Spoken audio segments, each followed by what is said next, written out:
anyone that's unwilling to be agile right now is going to lose.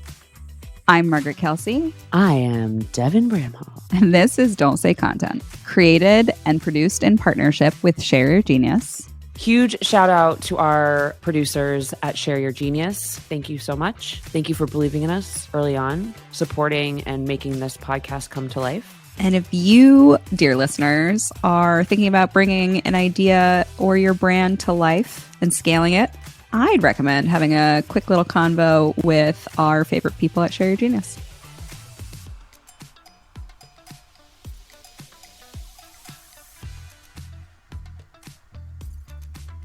Okay. Margaret. Devin. What did we talk about in this episode? This was like a black hole for both of us, where I'm pretty sure that we didn't believe that we recorded this episode, and I have no idea what we actually said in it. But I think we were talking about the future of content marketing, which feels big. Feels like a big episode. Yes, but I have really strong opinions about this. I had strong opinions about it when I was at Animals, and I think even now I'm really leaning into this concept. It's a combination of a lot of things, like current state of the world, tools, et cetera, that like my belief is that to our benefit, moving towards a sort of media first strategy. And I do not mean creating a media company. I need everyone to know that. That is absolutely every marketer's worst nightmare, or every good marketer's worst nightmare. No, but I think that given how easy it is to create video, for example, how much of those platforms are sort of designed to boost creators, and how easy it's sort of like we're back to the early days of SEO, when like there was just a lot of opportunity in it.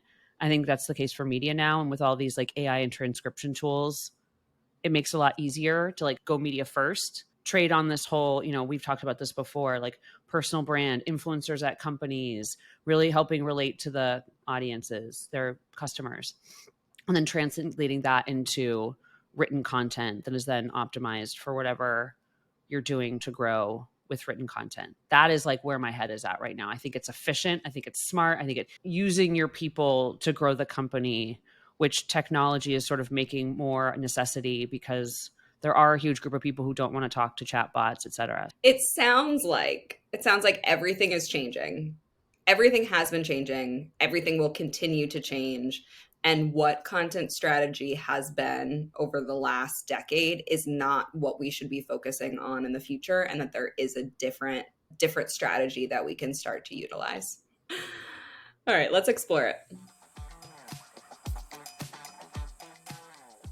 It's really like a media-led strategy, right? It's like the strategy is flipping from the written word first to media first, and how it's like media first that's translated into supporting written content that's either delivered by like assisted by AI and ghostwriters, or it's thought leadership. I completely agree with that. I've had a couple conversations, like, and I advised just like a one-off call with this company a couple days ago, where they were like debating going into this, building up an organic strategy for these keywords that like all of their examples were like shit that I wrote at AppQs like 5 years ago, and they're trying to like usurp those articles. And I'm like, you could spend a lot of time there and maybe get close, but like I don't think you're going to be like, I know how they're managing that too. They're refreshing it and like whatever. And I'm like, in 6 to 12 months, organic is going to be blown up, especially if your competitors are doing like generative AI posts and competing there. And if it's like high, whatever. So anyways, it's just a distribution channel, right? Like organic SEO focused work. It's just content through a distribution channel. And that distribution channel is changing and becoming super saturated. And my advice would be, don't try to compete there. Try to compete in these other channels and distribute your content there. So I was seeing that happening. And there was a really interesting Twitter post by Peter Caputa. He's CEO at like Data something. Anyways, I'll send it to you. But he was talking about how he's talked to a bunch of content agencies, and like I've already content read that agencies post. are realizing that this shit is broken. Yeah. Ashley, so I sent it to that guy, post. the guy that I advise because I'm like, this is what I'm telling you is like, don't try to compete here. Right.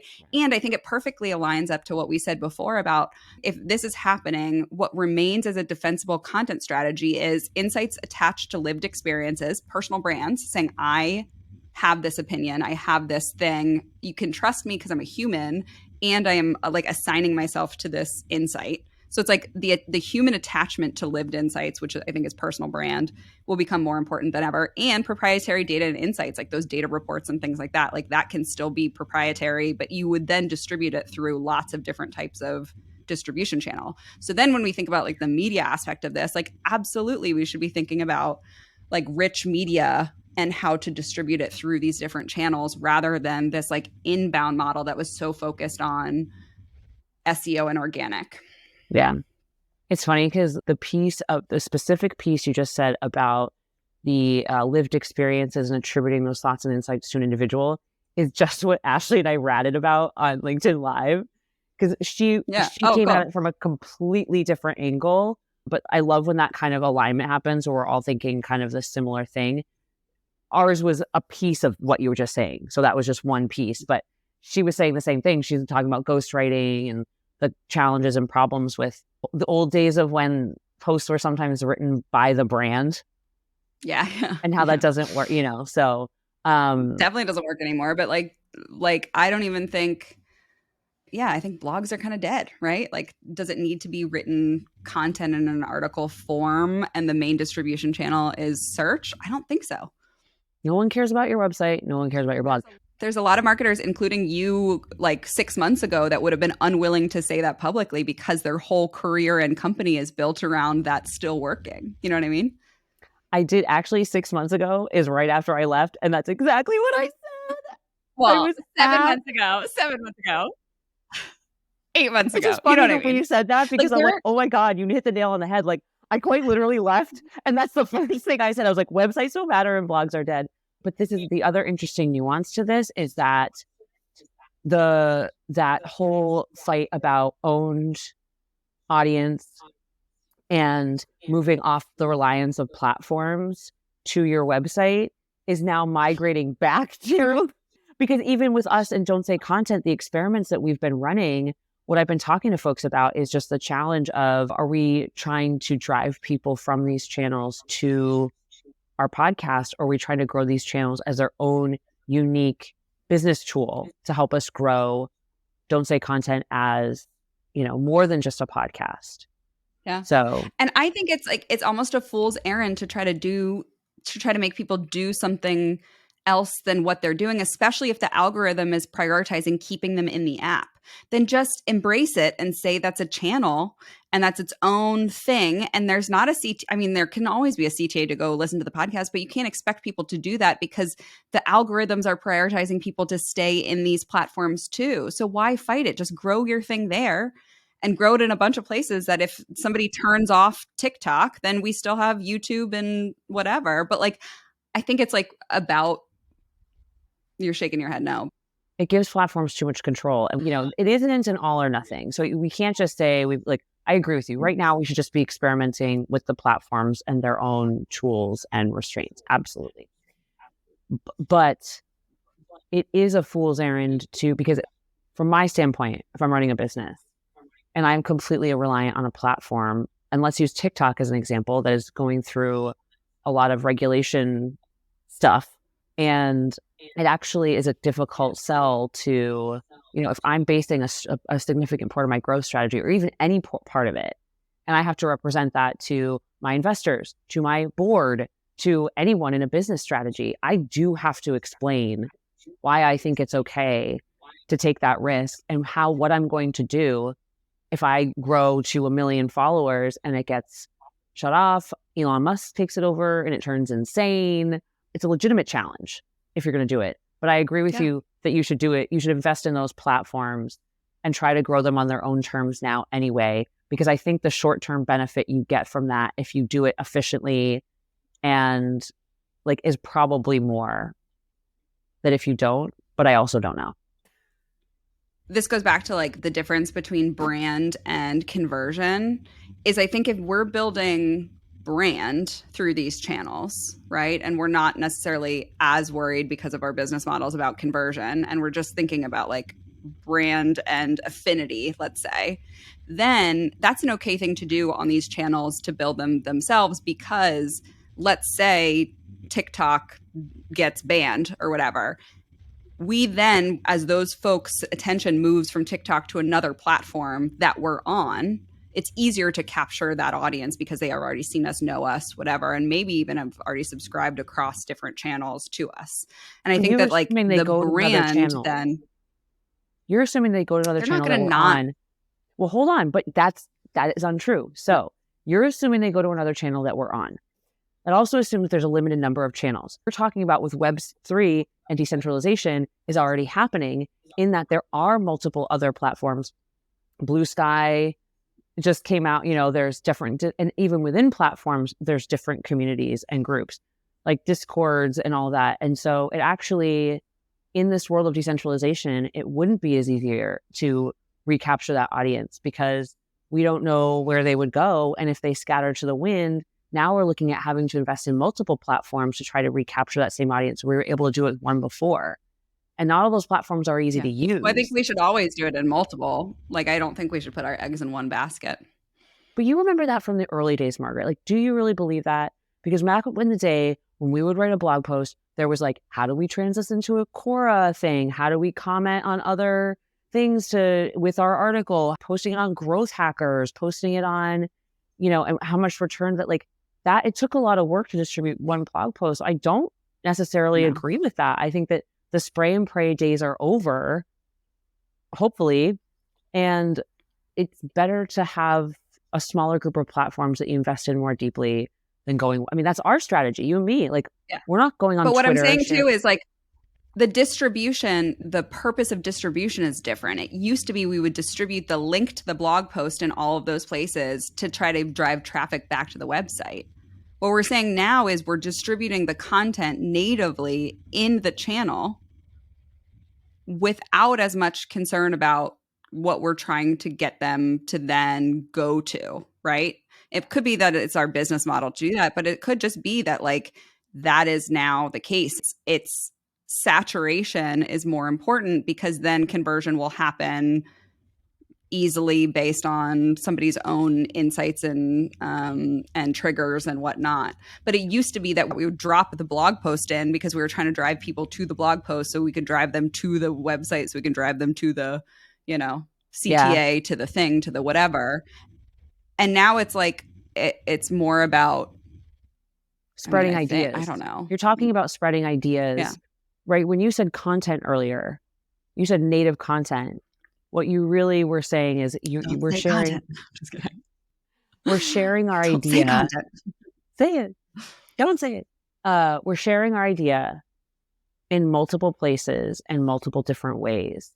And by doing it natively, we're continuing to like iterate on it, analyze it, find more nuances. And so it's actually, instead of just saying the idea and packaging it once and trying to get that same form out everywhere, what you're calling a blog post, we're, you know, and let's use us as an example so that's easier.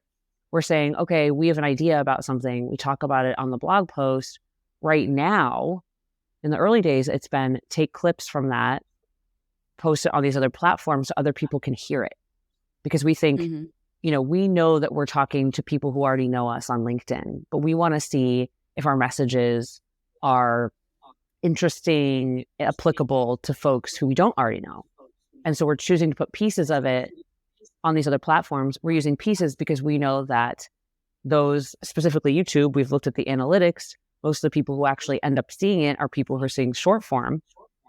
We're taking the information from that and saying, okay, but is this really helpful? And so then we, you know, our newest idea around, instead of just taking clips, what if we distill this down to a few key points that we share, and either we say it live and create those videos native in platform, or we create a shortened version of it for those platforms to help make sure more people hear ideas to, again, see, are we connecting with people outside of our network, or are we just connecting with the same people?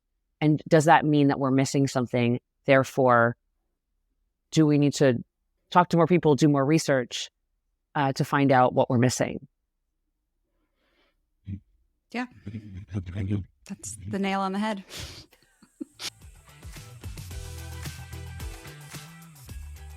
Ahrefs taught me SEO.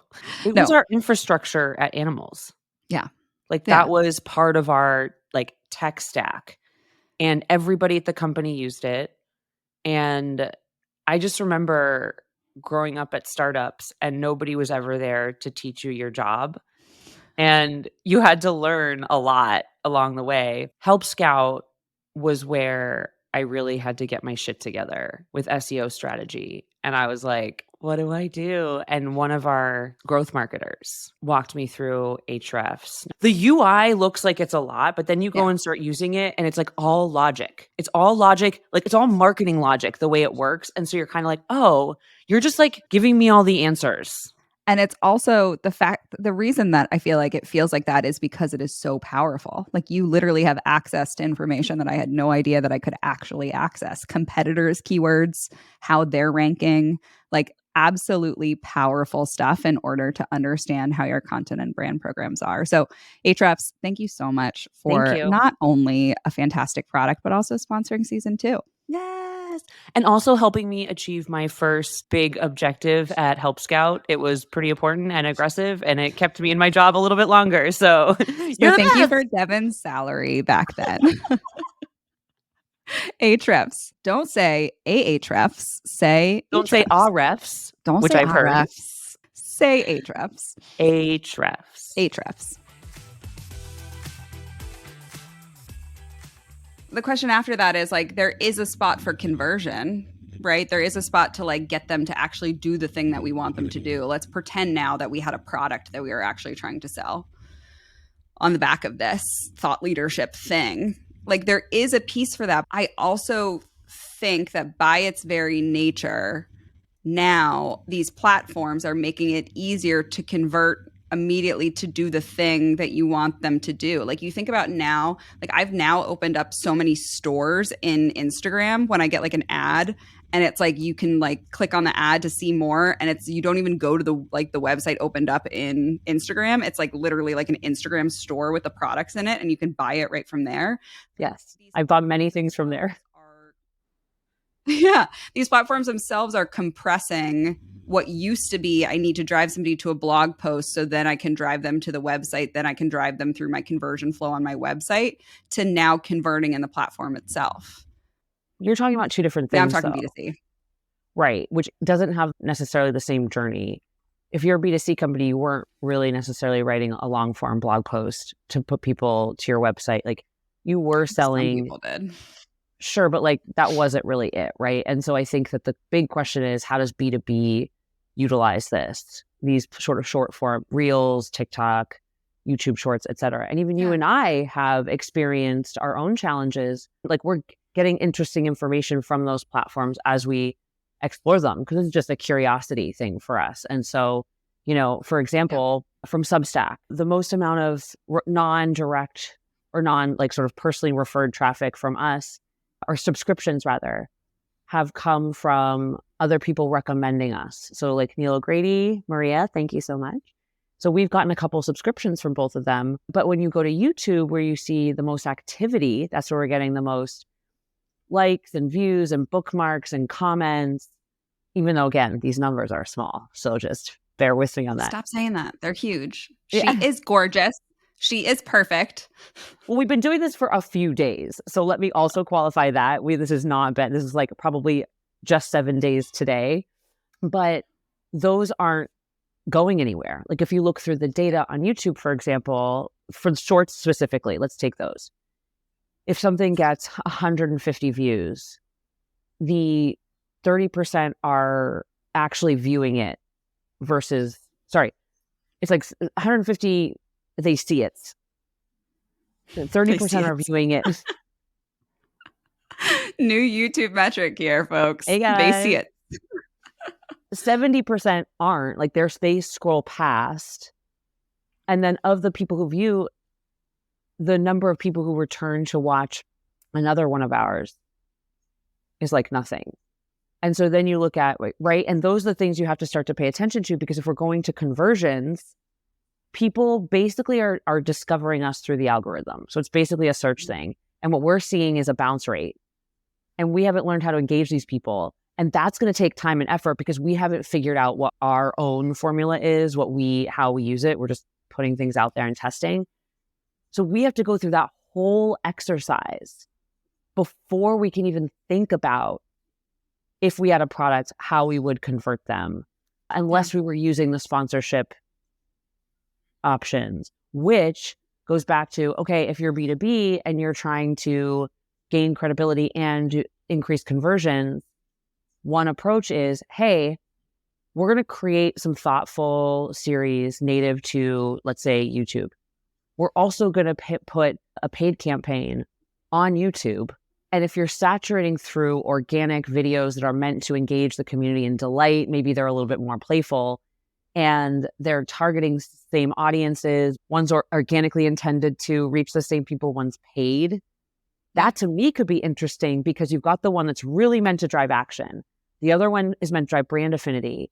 And those together, the paid and organic together on that platform, to me could do for B2B what you're talking about. Are you saying that there can be paid campaigns that are actually for like brand awareness and affinity?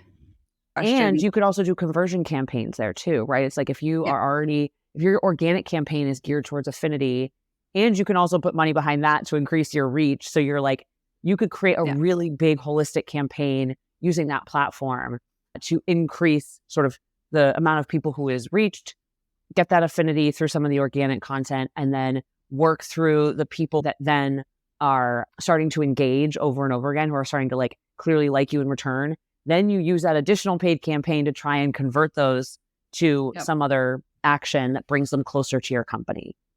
Yeah. So I had that exact question come up this week on a call where a founder asked me where paid sits in terms of like brand and conversion. And I was like, oh, it can be both, right? It could sit in either. Like it is just a tactic to increase reach for either activity. Yeah. And for every platform, we could be trying to put money behind don't say content videos to get more people to see them. And there's multiple different ways to do that, right? So the calls to action on each of these platforms, to your point about leaning into them and what they're offering, YouTube has, you can use the end screen, and then there's different things that you can put related videos, and they can be your own related, like there are so many options on YouTube alone. And I've done a little less looking into TikTok, but same with Instagram. There's different ways that you can reach folks. There's different, and it's like more user friendly than it used to be using, at least for me, using Google Ads. I was terrible at it. And this goes back to your point and how right you are actually now that I think about it. If you deploy these platforms in that way and you build that following and learn how to convert them, even if the platform goes away, over time, you can say, well, of that following that we kept replacing, we converted 20% to owned over time. And of that, we know we can typically over time convert a certain percent, like, 1 or 2 or 5% of that to paying customers when we keep them with us. Actually, wow. This is what happens when I hang out with CROs for a few days. I'm like, well, start talking conversions, numbers, data, making my brain hurt. I'm actually really excited about it. Like, this sounds so cool. Devin, I wanted to take a moment and shout out some of our amazing listeners that have left us 5-star reviews. Kelsey wrote, absolutely love how the episodes mix battle-tested seasoned marketing wisdom with the messy human feelings of navigating your career and doing the work that matters. A funny, engaging, and enjoyable listen. How about that? That's pretty cool. That makes me feel all the warm fuzzies. Do you feel battle-tested? That's the real question. In life? Battle-tested, like worn down. What's crazy is for the first time, no. I wish for every person who wrote me a message, like a text or a LinkedIn note, or like saw me in person and said so, which keeps happening. It's like happening all the time now. I just want to say, like, put it in the app. Put it on Write a it down. 5-star review. Put it on. Tell your people. Don't tell me. Tell your people. Tell everybody you know. Shout it from the rooftop, please. Well, if you, dear listeners, want to give us a review, doesn't have to be 5 stars. It can be constructive if you want, but we prefer 5 stars. We might shout out your review on air. Well, I'm glad to hear, too, that you've been talking to CROs that are open-minded enough to rip down these playbooks that have been existing and try something new, because I think that is like the biggest hurdle for us to get over right now. And the thing that I keep coming back to is there are also a bunch of marketers whose livelihood depends on this model not getting broken. And I don't think that wave of understanding hit me until this week, where I'm like, oh, there's a bunch of marketers that like, that's the reason why there's not a lot of scrappy generalist marketers. And the reason that folks have specialized is to then, you know, whether they have their own agency or their whatever, like create this business model for themselves. And it's not advantageous to them to recognize this change in, I don't know, market shift, whatever we're calling it, this like change in human behavior, this change in whatever, because like there's still a lot of folks that want to sell you on an organic strategy or a SEO focused strategy. And there's some businesses where that still will work for the next couple years if your industry isn't really developed and you don't have competitors that are starting to compete in those spaces. But if you're in B2B tech, where there's been other businesses writing about your subject matter for the last 10 years, is the next 6-12 months the time to spend building an organic SEO first content strategy to try to build a big inbound funnel for your PLG motion? No. And you love you gotta PLG. figure out Like a new you're a fucking big playbook. PLG advocate, right? So like that coming from you, I think. Yeah, no, And but that's not going to build the funnel that you need. You're going to literally spend a lot of money and a lot of time, and you're going to be unable to build the funnel that you need for a PLG motion in a SEO first way right now. The way that you could have done it 5 years ago, you're not going to be able to do that right now. No. And I do think, from what I heard at least, there is this thing that I think, I wouldn't say that content folks are and CROs are like at odds at all, but I do think that we both get in our own heads about our expertise. You know, one of the things I hear from like CROs at this conference, some of them are my friends, like their shit's still working. And so there is an argument to be made for some of the old stuff that's been going on. I think the thing that they're looking at, is it going to work forever? And how do we shift what we do to, because they're thinking about the benefits of technology, of AI. They're not sitting there crying about the fact that it exists. At least the folks that I was talking to, let me qualify that. This is a very curious bunch of people, really awesome conference. Thank you, Pep. You make the best conferences.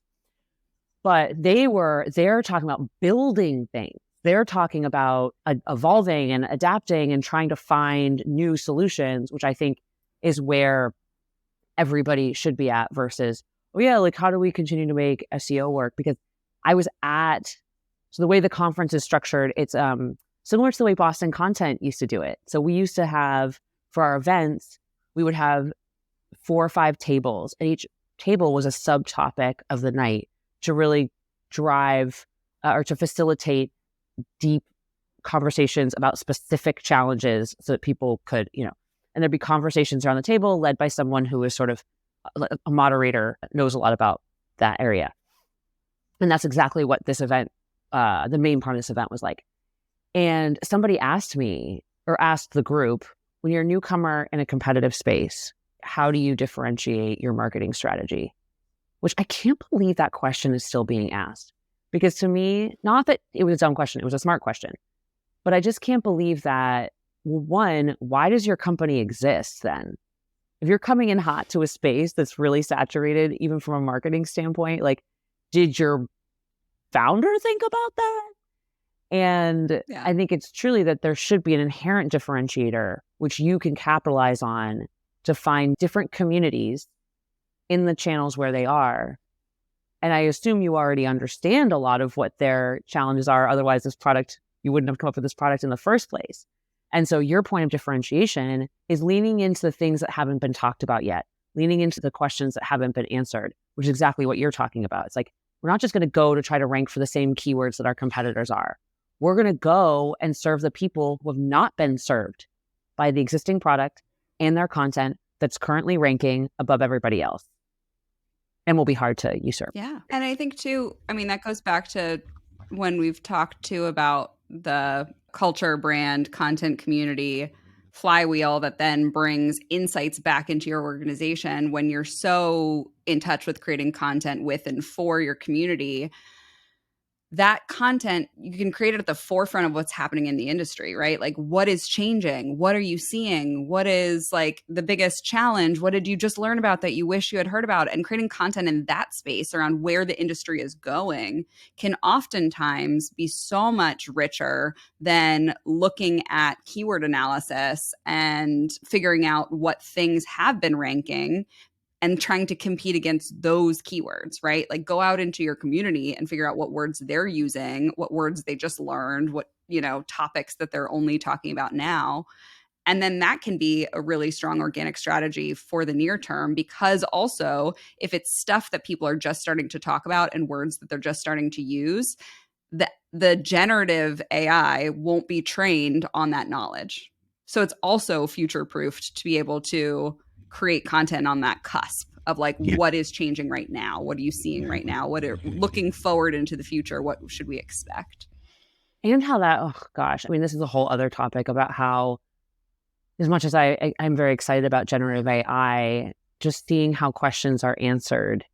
It's information aggregated, thus anonymized, thus unsourced, thus useless, for having that new idea that AI will need to train on in the first place, but that's a whole other conversation. I think this is really starting to take shape in my own brain around everything that's changing and everything that's shifting. And it kind of comes back to this unwillingness to be agile, I guess.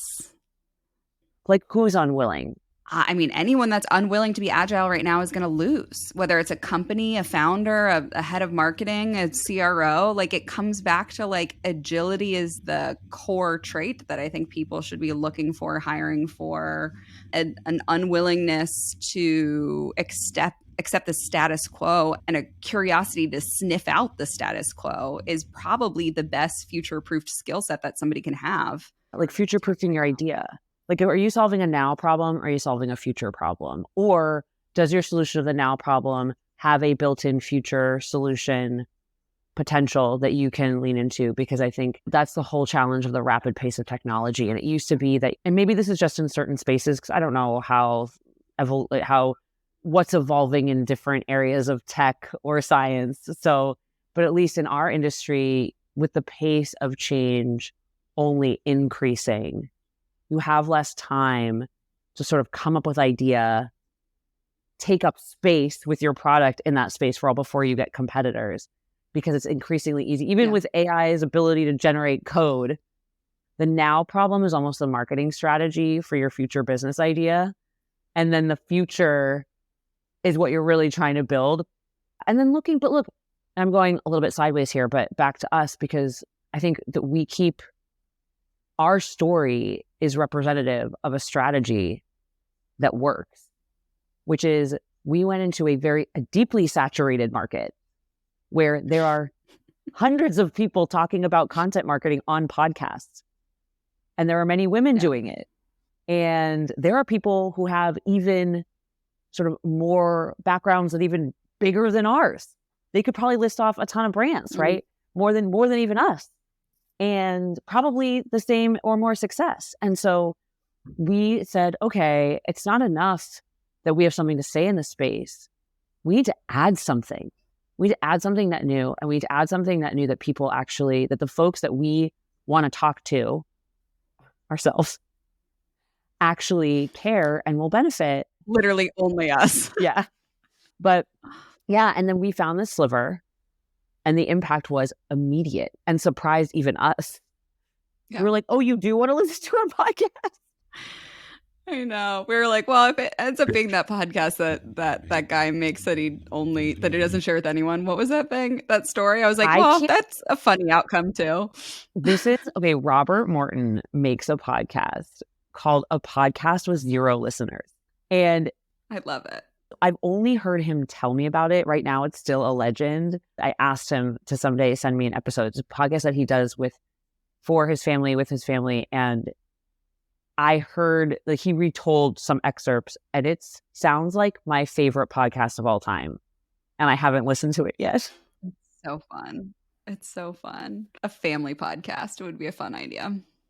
You know, when I was a kid, dating myself, our pantry that was attached to the kitchen had a stereo player, a tape player, a radio with a microphone with a cord that you plugged into it. And my parents, they were in the kitchen, or even sometimes not. I would go in there, hook up the microphone. I had to stand on a stool to be able to be high enough. I would put on Michael Bolton songs and do the Michael Bolton show. So I'd play songs and I'd talk on the microphone. Would it record it, or was it just a karaoke machine? No, it was a tape player, but it has the So it would record it? Oh, no. And thank God. Oh, yeah. But so like kind of like I'm saying karaoke machine style where the microphone just like projected out rather than like it wasn't recording you singing Michael Bolton songs, which would have been exceptional as well. Oh, yeah. So not only was I playing Michael Bolton, which I don't think anyone appreciated, but that I was talking about Michael Bolton shows. Who doesn't appreciate Michael Bolton? Come on. I mean, back then a lot of people did. Big fan. That hair. Big fan. Here's what's coming up next on Don't Say Content. You know what, Devin? I'm a little apprehensive about this, if I could be honest, because I think that it is a little nuanced. It's also very ego driven. And so I think that's my biggest anxiety around our conversation today is there are egos involved. And anytime that you touch an ego, you might get burned. Okay, y'all, that's a wrap. Thank you, as always, for listening. We'll be back next week. And just remember, you're doing great. You're doing great. 30% of you are doing great. The rest, you got to get your shit together. Come on. You know which side you're on this week. You know. See you next week. Bye. Bye.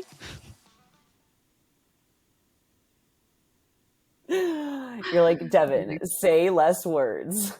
Shh.